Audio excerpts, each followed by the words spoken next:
दोस्तों, अगर आप भी अंग्रेज़ों के साथ अंग्रेज़ों की तरह की इंग्लिश बोलना चाहते हैं तो आपको इंग्लिश स्लैंग्स सीखना होंगी। स्लैंग्स ऐसे वर्ड्स या फ्रेजेस को कहते हैं जो कि आवाम स्ट्रीट लेवल पे आपस में बात करते हुए यूज़ करते हैं। वो प्रॉपर इंग्लिश के वर्ड्स तो नहीं होते, लेकिन जब स्ट्रीट लेवल पे और अवामी बोली बन जाती है तो फिर उसको यूज़ करना पड़ता है। और आमतौर पे जब नेटिव स्पीकर्स आपस में कम्युनिकेट करते हैं तो वो स्लैंग्स को यूज़ करते हैं। आज के आई फैक्शनर के लर्निंग वीडियो ट्यूटोरियल में हम इंग्लिश के ऐसे ही 35 स्लैंग्स के मीनिंग और यूजेज को समझेंगे जो कि आमतौर पे बोले जाते हैं। तो शुरू करते हैं जी अपना आज का आई फैक्शनर का learning video tutorial. Like, share, subscribe. Hi, Factner. दोस्तों, आज का पहला जो स्लैंग है वो है बेल। BAIL, bell. बेल वैसे तो ज़मानत को कहा जाता है, लेकिन जब हम बेल को स्लैंग के तौर पे यूज़ करते हैं तो इसका मीनिंग होता है to exit, leave, run away from an already agreed plan or activity. यानी कि पहले ही से कोई मुत्तफ़िका मंसूबे या सरगर्मी से भागना। जिस तरह दोस्तों ने पहले से प्लान बनाया हुआ है कि आज शाम को फिल्म देखेंगे, लेकिन ऐन वक्त पर एक दोस्त दो दोस्त कहते हैं हम नहीं जा रहे, तो उस वक्त हम बेल का वर्ड यूज़ करेंगे। जैसे कि मैं आपको कह सकता हूँ don't bail on me now, यानी कि अब तो पहले से जो हमने मंसूबाबंदी की हुई है, पहले से जो प्लान्स बनाए हुए हैं उससे तो ना भागो ना। Don't bail on me now. Babe का मीनिंग होता है डार्लिंग, प्यारा प्यारी को बेब कहा जाता है। खासतौर पे जब आप लड़के लड़की की दोस्ती हो तो आप बेब का वर्ड, डार्लिंग का वर्ड, हनी का वर्ड यूज़ किया जाता है। जिस तरह कहा जा सकता है babe how are you doing, यानी कि डार्लिंग कैसी हो तुम, डार्लिंग कैसे हो तुम। इसी तरह अमेरिकन इंग्लिश में हम बक्स की स्लैंग को यूज़ करते हैं। बक्स का मीनिंग होता है डॉलर्स, जो डॉलर पैसे होते हैं। तो अगर आपसे कोई कहे कैन यू लेंड मी 10 बक्स, तो इसका मतलब है कि आप मुझे $10 दे सकते हैं। वैसे तो बक जो है वो एक हिरन टाइप के जानवर को कहा जाता है, लेकिन जब हम इसको स्लैंग के तौर पे यूज़ करते हैं तो इसका मतलब है डॉलर्स। तो जब कोई आपको कहे कैन यू लेंड मी 10 बक्स, तो इसका मतलब ये नहीं है कि क्या आप मुझे 10 हिरन दे सकते हैं, बल्कि वो आपसे कह रहा है कि आप मुझे $10 दे सकते हैं। इसी तरह दोस्तों एक और स्लैंग वर्ड हम यूज़ करते हैं, वो है बस्टेड। बस्टेड का मीनिंग क्या होता है? Caught in the act of doing something one shouldn't do, यानी कि ऐसा काम करते हुए पकड़े जाना जो किसी को नहीं करना चाहिए। जिस तरह रात के टाइम पे माँ बाप ने बच्चों को कहा कि तुम लोग सो जाओ, लेकिन एक बच्चा नहीं सोया और वो फिल्म देख रहा है, माँ या बाप ने उसको पकड़ लिया तो वो कहेंगे यू आर बस्टेड, यानी कि तुम पकड़े गए हो, तुम ऐसा काम करते हुए पकड़े गए हो जो तुम्हें नहीं करना चाहिए। एक और स्लैंग फ्रेज है bye the skin of my teeth. इसका मतलब ये है कि बेयरली मैनेज्ड टू एस्केप, बामुश्किल बचना, यानी कि दांत से भी करीब से जो स्किन है उससे बचना। तो इसका मीनिंग है बामुश्किल बचना, बहुत मुश्किल से बचना। जैसे आप कह सकते हैं I escaped an accident by the skin of my teeth, कि मैं बमुश्किल एक हादसे से बचा। गाड़ी पे हम जा रहे थे, बिल्कुल एक्सीडेंट होने वाला था, लेकिन आखिरी लम्हे पर बच गए। तो उस वक्त हम कहेंगे we escaped an accident by the skin of our teeth. Call it a day, इसका मीनिंग है टू स्टॉप डूइंग समथिंग, कोई काम करना छोड़ देना। जिससे हमने 3 दिन बाद प्रोजेक्ट कंप्लीट करना है और हमने आज 14 घंटे काम किया और अब हम बहुत ज़्यादा थक गए हैं, तो मैं कहूँगा let's call it a day, चलो आज ये काम करना छोड़ देते हैं, कल फिर से करेंगे। Let's call it a day, call it a day का मतलब ये है कि कोई काम आप कर रहे हैं और उसको छोड़ दें, यानी कि जाके आराम करने के लिए, सोने के लिए। ख़ास तौर पे जब हम ऑफिस में काम कर रहे होते हैं तब हम उस वक्त इस स्लैंग को यूज़ करते हैं, let's call it a day. Couch potato lazy को कहा जाता है। कोई बहुत ज़्यादा सुस्त हो, आलसी हो, तो उसे काउच पोटैटो कहा जाता है कि वो सोफ़े पे पड़ा रहता है। काउच का मीनिंग है सोफ़ा, पोटैटो आलू, सोफ़े का आलू। यानी कि अगर कोई आदमी सोफ़े पे पड़ा रहे आलू बन के, तो उस वक्त हम उसको काउच पोटैटो कहते हैं। जिस तरह मैं कह सकता हूँ I tend to be a couch potato, यानी कि मुझ में ये सलाहियत है कि मैं सुस्त हूँ, मैं मेरा रुझान सुस्ती की तरफ रहता है। I tend to be a couch potato. Crash, crash का मीनिंग जिस तरह हम ये कहते हैं कि यार जहाज़ क्रैश हो गया, जहाज़ गिरकर तबाह हो गया, उस वक्त यूज़ होता है। लेकिन जब हम इसको स्लैंग के तौर पे यूज़ करते हैं तो क्रैश का मतलब होता है स्टे एंड स्लीप, यानी कि किसी के घर पर रहना और सोना। जिस तरह आपका दोस्त आपके घर आया हुआ है और बहुत देर हो गई है, तो आप उसे कह सकते हैं you can crash on my sofa, तुम मेरे सोफ़े पर सो सकते हो। You can crash on my sofa.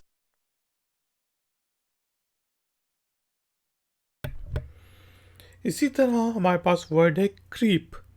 Creep creepy person को कहा जाता है, कोई अजीबो गरीब शख्स हो जिसकी समझ ना आती हो, तो उस वक्त हम उसको क्रीप कहते हैं।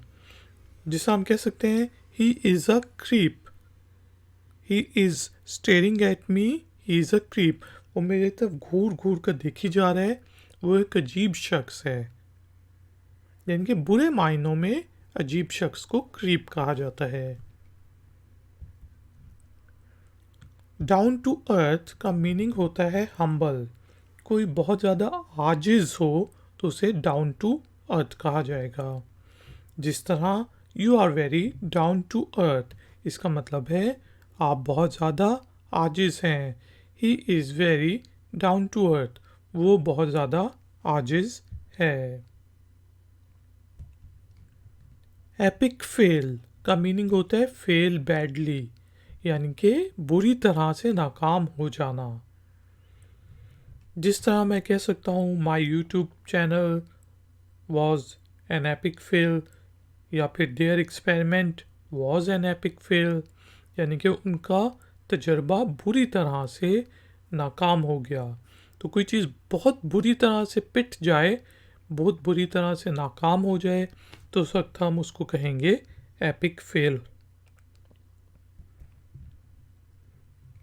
इसी तरह एक और स्लैंग यूज़ की जाती है फील ब्लू या हैव द ब्लू। इसका मीनिंग होता है टू फील सैड और बी डिप्रेस्ड, अफसुर्दा होना, बहुत ज़्यादा तनाव में होना, डिप्रेस होना। तो उस वक्त हम फील ब्लू या हैव द ब्लू की स्लैंग यूज़ कर सकते हैं। जिससे मैं आपसे पूछ सकता हूँ आर यू फीलिंग ब्लू, या फिर why are you feeling blue, आप इतने अफसुर्दा क्यों हो, why are you feeling blue. इसी तरह आपने देखा होगा कुछ लोग वर्ड यूज़ करते हैं वाकई में, असल में, जिस तरह उर्दू में हम कहते हैं, हिंदी में कहते हैं, तो इंग्लिश में उसी का इक्विवेलेंट है for real. Is that really true? क्या वाकई में ये सच है? जिससे आप कहते हैं यार कल मेरे घर पार्टी है, तुम भी आ जाना, तो मैं कहता हूँ फॉर रियल, यानी कि मुझे यकीन नहीं आ रहा, तो मैं पूछा हूँ वाकई में, फॉर रियल। स्लैंग है गिविंग अ कोल्ड शोल्डर। इसका मीनिंग क्या होता है? To treat someone in an unfriendly way, किसी के साथ गैर दोस्ताना सलूक करना, यानी कि कोल्ड शोल्डर देना, ठंडा कंधा देना, यानी कि उसको कंधा मार के चले जाना। तो उस वक्त हम यूज़ करते हैं किसी के साथ गैर दोस्ताना सलूक करने के मीनिंग में गिविंग अ कोल्ड शोल्डर। जिस तरह मैं और आप बहुत अच्छे दोस्त हैं, लेकिन एक दिन आपका सलूक मेरे साथ जो है गैर दोस्ताना है, तो मैं आपसे पूछूंगा why are you giving me a cold shoulder? आप मेरे साथ गैर दोस्ताना सलूक क्यों कर रहे हैं? Why are you giving me a cold shoulder? Hot on the trail. इसका मीनिंग होता है very close behind someone or something and about to catch them, यानी कि किसी के पीछे या किसी चीज़ के पीछे जाना और तकरीबन जब आप उसको पकड़ने लगे हों तब हम कहते हैं हॉट ऑन द ट्रेल। ख़ासतौर पे जासूस जब चोर को पकड़ने लगा हो, पुलिस जो है पीछा करते करते चोर को बस पकड़ने लगी हो, ट्रेल उसके यानी कि पीछे जा रही हो और वो पकड़ा जाने वाला हो, तब हम उसको हॉट ऑन द ट्रेल कहेंगे। जिस तरह the police is hot on the trail of the murderer, ये पुलिस कातिल का पीछा करते हुए बस उसे पकड़ने ही वाली है। ट्रेल जो होता है पाथ होता है जो चलने वाला होता है, तो अगर जहाँ पे कातिल जा रहे हो उसके पीछे पीछे पुलिस जा रही है, उसको पकड़ने वाली हो, तो उस वक्त कहते हैं हॉट ऑन द ट्रेल। अब ये नहीं है कि वो फिज़िकली उसके बिल्कुल पीछे हो, बल्कि वो यानी कि पहुंचने वाली हो कातिल तक, तब हम भी यूज़ कर सकते हैं hot on the trail. Kidding का मीनिंग होता है जोकिंग, मजाक करना। जिस तरह आप कहते हैं यार वो जो तूने मुझे पैसे दिए थे मैं वापस नहीं करूँगा, तो मैं आगे से कहूँगा you have got to be kidding me, तुम मेरे साथ मजाक कर रहे होगे। You have got to be kidding me, you should give back my money, तुम्हें मेरे पैसे वापस देने चाहिए। कनेकर्ड, नेकर्ड, इधर जो है के साइलेंट है और ये नेकर्ड से निकला है। नेकर्ड का मीनिंग होता है एग्जॉस्टेड, बहुत ज़्यादा थका हुआ होने को नेकर्ड कहा जाता है।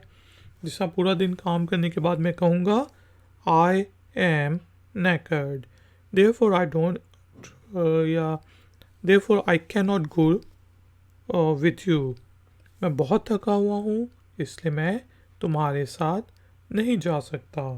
तो नेकर्ड का मीनिंग होता है बहुत ज़्यादा थका हुआ होना। पार्टी हार्ड, इस स्लैंग का क्या मीनिंग है कि टू डू समथिंग या to do things to the excess in a party, यानी कि बहुत ज़्यादा पार्टी करना। जिसका मैं कह सकता हूँ don't party hard as it's not a weekend, भाई इतनी ज़्यादा भी पार्टी ना करो क्योंकि ये हफ्ते के आखिर की छुट्टी नहीं है, कल ऑफिस जाना है या स्कूल जाना है या फिर कॉलेज जाना है। Don't party hard as it's not a weekend.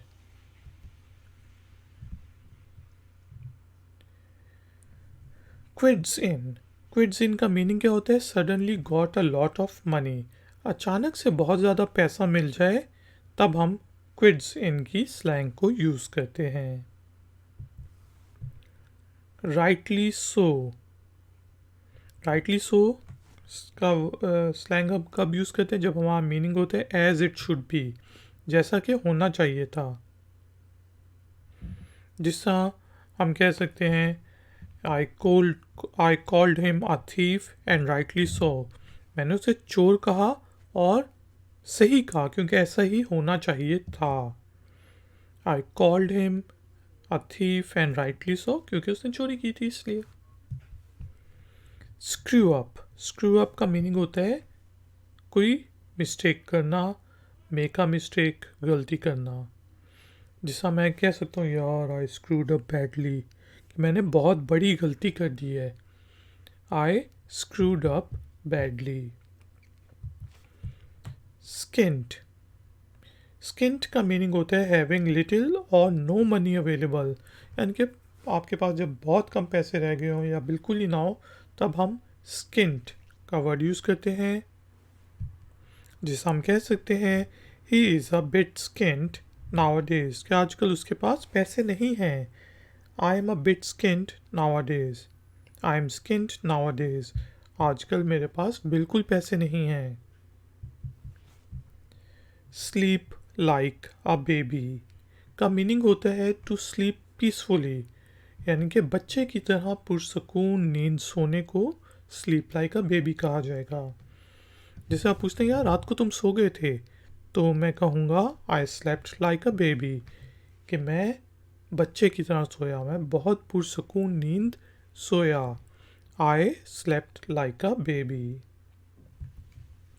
Sleep like a stone, अब देखें जो पत्थर होता है वो अपनी जगह से नहीं हिलता, तो जब हम बहुत ही ज़्यादा पुरसकून और गहरी नींद सोएं तब हम इस स्लैंग को यूज़ करते हैं, स्लीप लाइक अ स्टोन, यानी कि to sleep very deeply and restfully. जिससे मैं कहता हूँ I slept like a stone in the airplane, मैं जहाज़ में बहुत गहरी नींद सोया। I slept like a stone.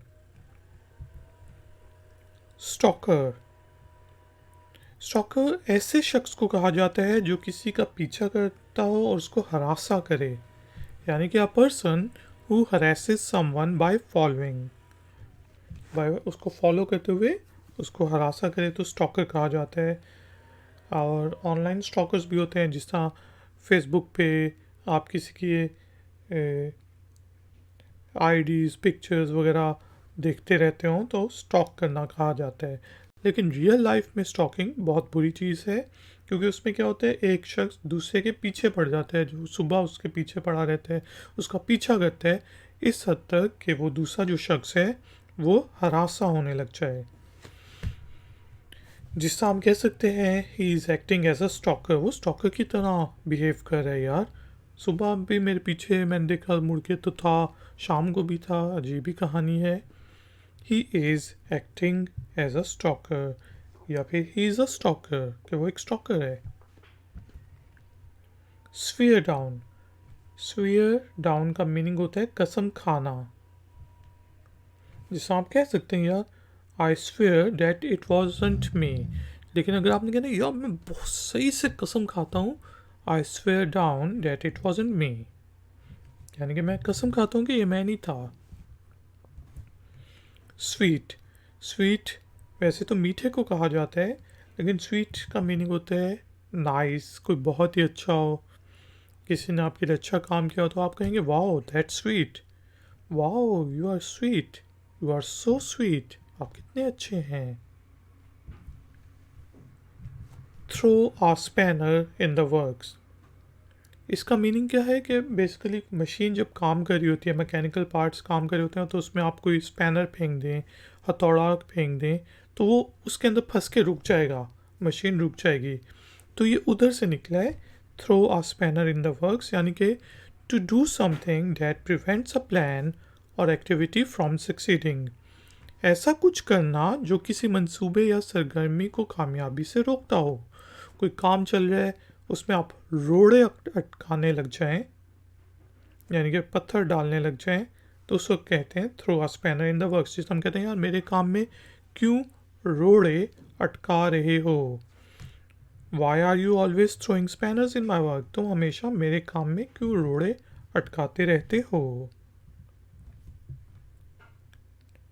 Tight tight वैसे तो कहते हैं जो इस में जब पैंट बहुत टाइट हैं पैंट्स, तो उस वक्त मैं यूज़ करूँगा, लेकिन जब स्लैंग के तौर पे वर्ड यूज़ किया जाता है तो टाइट का मीनिंग होता है वेरी क्लोज, बहुत करीब।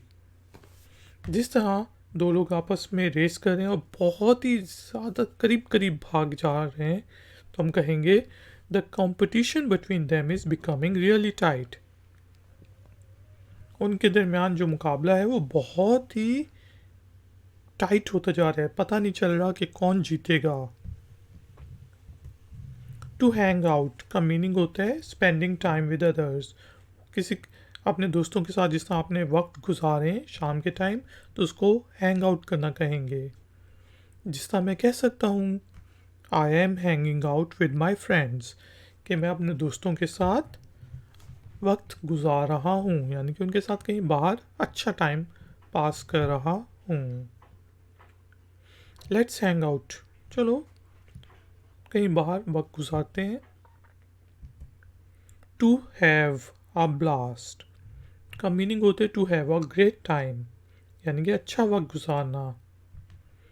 Let's enjoy and have a blast, चलो मज़े करते हैं और अच्छा टाइम गुजारते हैं, कल की कल सोचेंगे। Let's enjoy and have a blast यानी कि चलो मज़े करते हैं और अच्छा टाइम पास करते हैं। ट्रैश, ट्रैश वैसे तो कूड़े करकट को कहा जाता है, लेकिन स्लैंग के तौर पे जब हम ट्रैश को यूज़ करते हैं तो इसका मीनिंग होता है टू डिस्ट्रॉय समथिंग, यानी कि किसी चीज़ को तबाह करना। जिस तरह हम कहते हैं the thieves trashed his house, के चोरों ने उसके घर को तबाह कर दिया, यानी कि इधर उधर फूला मार के चीज़ें उठा के तोड़ दी, कुछ चीज़ें ले गए, तो उस वक्त हम कहेंगे they trashed his house, the thieves trashed his house.